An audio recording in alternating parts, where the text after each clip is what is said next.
মাধ্যমিক পরীক্ষায় কৃতিত্ব অর্জনকারী ছাত্রছাত্রীদের উৎসাহ দিতে বিশেষ সংবর্ধনা অনুষ্ঠানের আয়োজন করল কুমারগঞ্জ ব্লক প্রশাসন।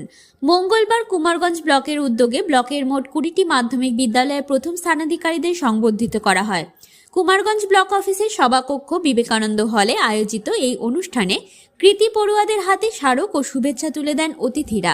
অনুষ্ঠানে উপস্থিত ছিলেন কুমারগঞ্জ ব্লকের BDO Shubhankar Saha, joint BDO Namajul Haque, panchayat সমিতির সভাপতি উমা রায়, পুলিশ আধিকারিক সহ ব্লকের একাধিক বিশিষ্ট ব্যক্তি ও শিক্ষক মণ্ডলী। কৃতি ছাত্রছাত্রীদের পাশাপাশি তাদের অভিভাবকরাও অনুষ্ঠানে উপস্থিত ছিলেন। অনুষ্ঠানের পরিবেশ ছিল উৎসব মুখর। ব্লক প্রশাসনের পক্ষ থেকে জানানো হয়, পড়ুয়াদের আগামী দিনে আরও বড় সাফল্যের জন্য অনুপ্রাণিত করতেই এই উদ্যোগ নেওয়া হয়েছে।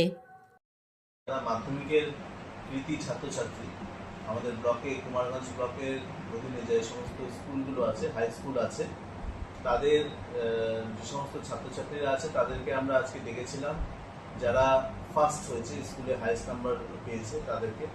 যেমন তাদের মধ্যে একজনের নাম না বললেই নয়, যে জেলাতে এবার আমাদের পশ্চিমবঙ্গে রাজ্যে 8ম স্থান দখল করেছে, জিসান হোসেন, তাকেও আমরা বিশেষভাবে আমন্ত্রণ করেছিলাম এবং 20টি স্কুল থেকে 20 জন ছাত্রছাত্রী আমাদের আজকে আসে এখানে বিবেকানন্দ মিটিং হলে এবং তাদের আমরা সম্বোধনা দিই।